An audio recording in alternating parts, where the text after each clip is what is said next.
Hola amigos, otra vez acá en las pelotas de mi abuelo, en una nueva edición que le traemos. Ahora yo estoy sin la compañía de Jorge George Miguel León, quien se encuentra en unas merecidas vacaciones, pero pronto retornará con nosotros.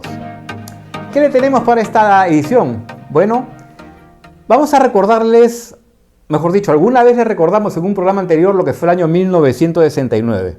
Fue un año explosivo en todo sentido. Perú elimina a Argentina en la Bombonera, va al Mundial para el 70. Sucede lo del Woodstock, el hipismo, el hombre va a la luna, pero todo esto tuvo un origen un año antes. Obviamente el año 1968. Y es sobre este año 1968 sobre el que le vamos a hablar. Y vamos a comentarle qué pasó con el fútbol peruano, la selección peruana que jugó una serie de partidos amistosos con el nuevo entrenador que era Waldir Pereira Irí. ¿Qué pasaba por aquella época? ¿Qué película se veía? ¿Cómo sonaba la música? Y cómo fue todo este año que fue el embrión de lo que fue la explosión el año posterior, con todo lo que le hemos contado del año 1969. Entonces, nos subimos a la máquina del tiempo y nos vamos al año 1968. ¡Acompáñame!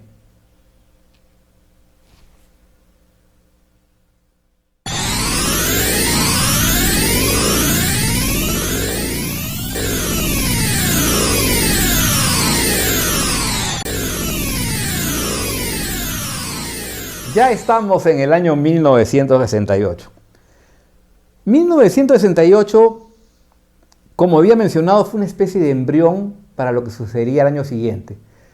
Pero sucedieron muchas cosas interesantísimas. En el aspecto político, Fernando Belaúnde Terry gobernaba el Perú y lo gobernaría hasta el 3 de octubre de ese año, cuando, como todos sabemos, un golpe militar dirigido por el general Juan Velasco Alvarado lo derrocó y lo sacó del poder. Pero en ese mismo año 1968 había muchas cosas interesantes. La música jazz tenía una perspectiva explosiva, ya nos pintaba lo que podía llegar a ser. Existían grupos como The Doors, estaba Deep Purple, estaba Jimi Hendrix, estaba Santana, estaban los Bee Gees, estaba Simon & Garfunkel, en fin, música de las mejores y buena producción que explotaría a partir del siguiente año con las grandes bandas que hemos tocado en programas anteriores. En cuanto al cine, 3 películas que ese año no se pueden ignorar. El planeta de los simios, un clásico que dio lugar a una serie de sagas, tremenda película que creo que nadie la puede olvidar. La pueden ver ahora y tiene la misma vigencia de antes. Otra película, 2001 Odisea del Espacio, dirigida por el gran mago del cine que era Stanley Kubrick, el que posteriormente dirigiría La Naranja Mecánica. 2001 Odisea del Espacio, una película con mensajes muy complicados al estilo Kubrick, pero interesantísimo, la ciencia ficción, los efectos especiales que para la época verdaderamente llamaban mucho la atención al punto de tener varias premiaciones. Y una película que fue el inicio de lo que significó Roman Polanski. Es la primera película que hace en el cine norteamericano, El bebé de Rosemary. El bebé de Rosemary es una película que fue protagonizada por Mia Farrow y por John Cassavetes, que hacen el papel de una pareja de un matrimonio joven que se va a vivir un departamento alquilado al frente de lo que era el Central Park en Nueva York. La trama de la película básicamente está en que este joven matrimonio, ella era ama de casa, él era actor de teatro que se buscaba un espacio en las tablas, consideran que ya les da bien y que pueden tener un bebé. Deciden tener el bebé. Y sin embargo, Mia Farrow, Rosemary en este caso, en el papel, tiene un sueño extraño la noche que es fecundada por el marido. Es una pesadilla terrible en que se siente violada por personajes extraños. Al día siguiente el marido le confesaría de que le hizo el amor mientras estaba dormida y le pide disculpas. Este matrimonio joven conoce y tiene de vecino a un matrimonio ya mayor, una pareja de señores mayores que tendrían una relación, formarían parte de una secta diabólica que tomaría al bebé de Rosemary como el engendro del diablo. La película fue todo un éxito, tuvo una serie, fue el inicio de una serie de películas de un contenido similar, como por ejemplo La Profecía o El Exorcista incluso. Y además sería considerado por algunos comentaristas como una película maldita, porque una serie de hechos alrededor de esta película se dieron, como por ejemplo que John Lennon es asesinado por un fan que se apellida Chapman en la puerta de este edificio que serviría para filmar la película de bebé Rosemary. Él vivía ahí en esa época y es asesinado en la puerta de ese edificio.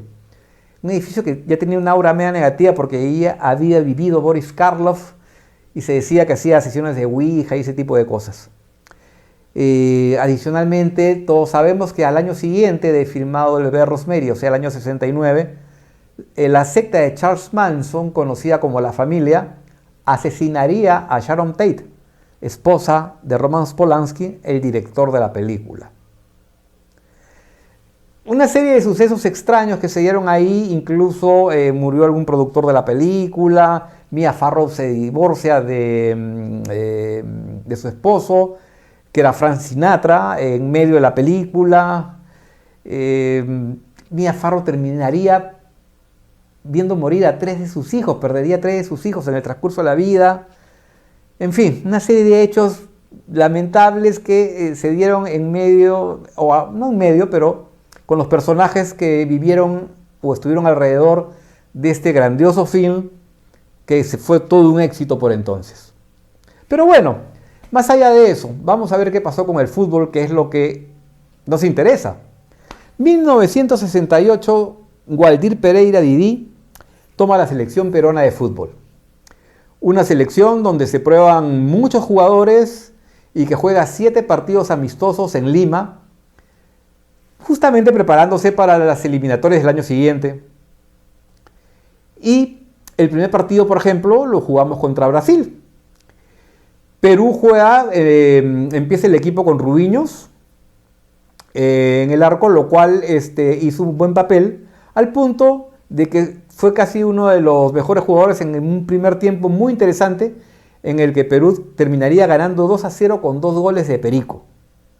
Ahí tenemos un video que no es muy antiguo, pero podemos ver un poquito lo que fueron estos 2 goles de Perico León, que pusieron a Perú 2-0 adelante. Posteriormente descontaría Brasil.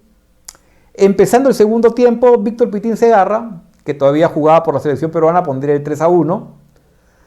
Pero la relación brasilera no se dejaría esperar y luego vendría el 3-2, el 3-3 y nos voltearían el partido, llevándose el triunfo Brasil por 4-3. Cabe mencionar que Rubiños deja el arco en el primer tiempo y le da entrada al arquero peruano Román Villanueva, que en esa época tapaba por Alianza Lima. El segundo partido, con la expectativa de haber realizado un gran primer partido, se juega unos días después y arrancaría en el arco Román Villanueva, con un resultado desastroso porque antes de que acabe el primer tiempo, a los 36 minutos, Perú perdía 3-0. Román Villanueva había tenido un pésimo primer tiempo, al punto que antes que acabe este primer periodo, minuto 39, sale y entra Walter Flores, arquero del Sport Boys, a reemplazarlo. Bueno, la cosa no cambiaría mucho, pero vendría un nuevo gol del equipo brasilero, que terminaría imponiéndose por 4-0. Bueno, 2 partidos contra la selección brasilera tampoco eran un drama, pero por lo menos no se podría decir que Perú despertaba mucha expectativa, salvo ese primer tiempo contra Brasil en el primer partido.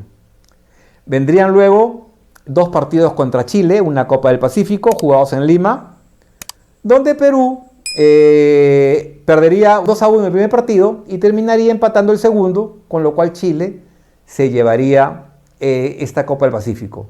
Didi seguía probando jugadores, pone a Walter Loh, pone a De la Vega, en fin, arqueros, también estaban incluso Dima Segarra, estaba los ya mencionados Walter Flores y Rubiños, y en fin, termina con un resultado negativo ante esta selección chilena, con la crítica que se le hacía a Didi que por probar jugadores no rendía buenos resultados, no conseguía buenos resultados. Posteriormente vino 2 partidos contra Argentina, en otra copa también Saiz Peña que se jugaba en aquella época, también jugados en Lima. En el primero, Argentina nos gana 2-1, gol de Enrique Casaretto, y en el segundo empatamos 1-1 con otro gol de Enrique Casaretto. Quizás la parte rescatable de estos 2 partidos fue justamente la presencia de este goleador que comenzaría a tener vigencia aquel año 1968, pero los resultados seguían sin darse.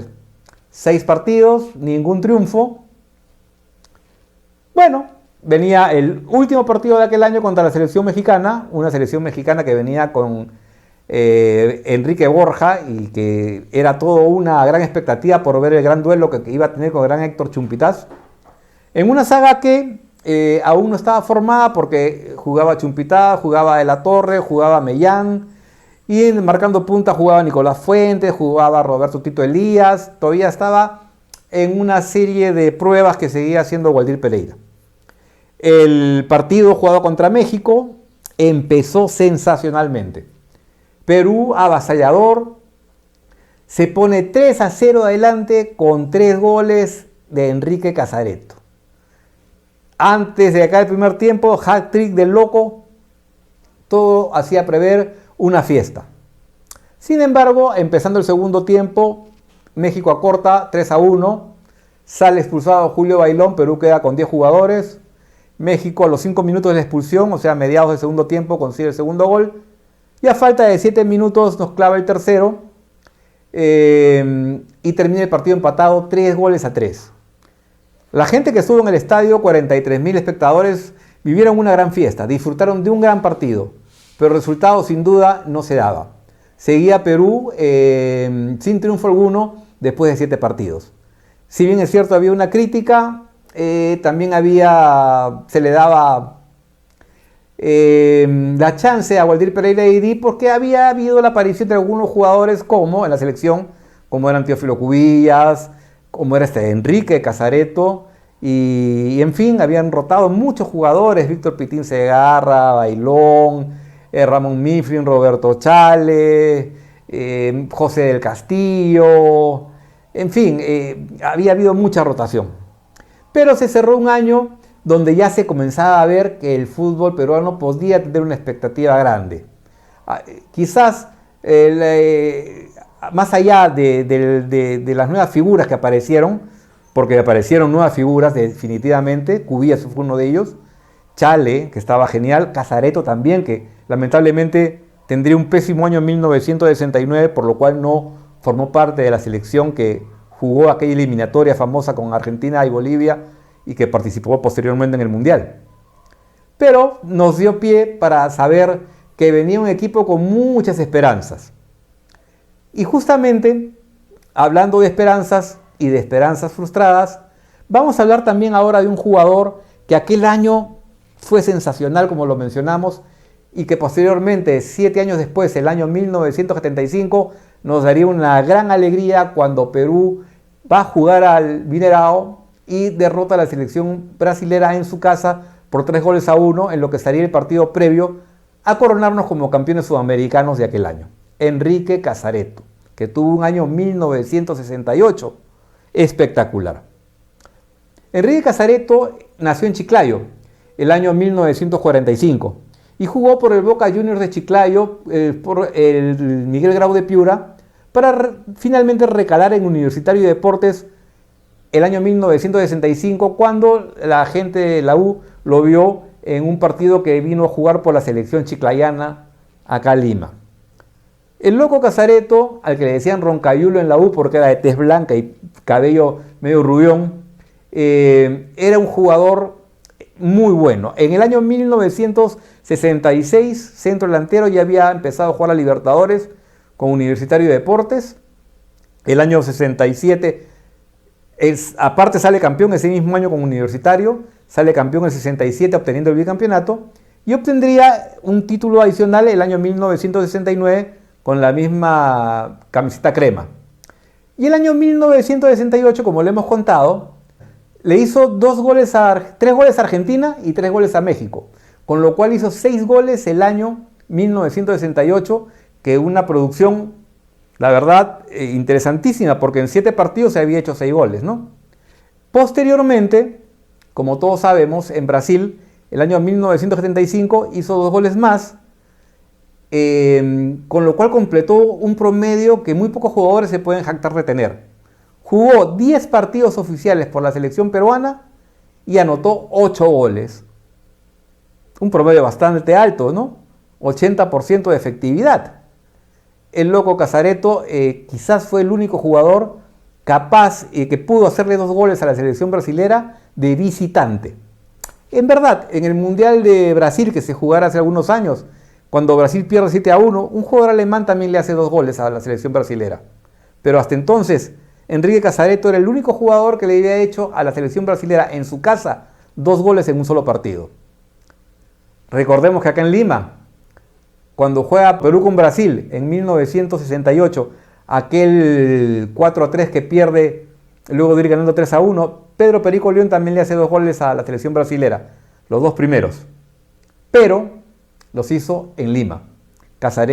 Enrique Casaretto los hizo allá, en Brasil. Un centro delantero de aquellos con una chispa extraordinaria, amigo de todos. No había día en que no haga una palomillada. Sus compañeros al principio rechazaban un poco las bromas, pero terminaban aceptándolo porque era queridísimo el gran Loco Casaretto. El Loco Casaretto falleció a la edad de 74 años, el año 2020, hace muy poco.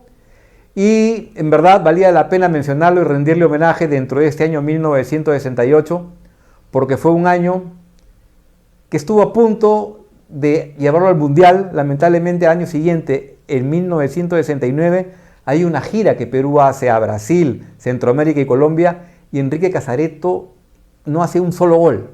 Y es ahí cuando es retirado de la selección y se pierde la oportunidad de ir al Mundial. Este ha sido la historia del año 1968, con el recuerdo adicional de Enrique Casaretto. Y nada, los invito a regresar nuevamente a la época actual para despedirnos con algún mensaje adicional. Regresamos entonces.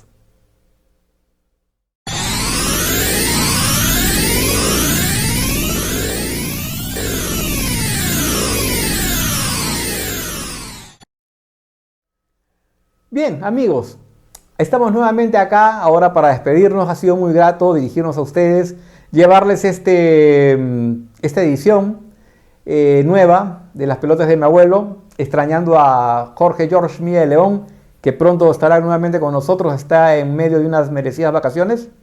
Y solamente recordarles que nos gustaría mucho que se suscriban a nuestro canal, nos den like y compartan este video que seguramente les puede gustar a sus amigos. Espero volverlos a encontrar pronto en Las Pelotas de mi Abuelo. Hasta una próxima oportunidad. Gracias.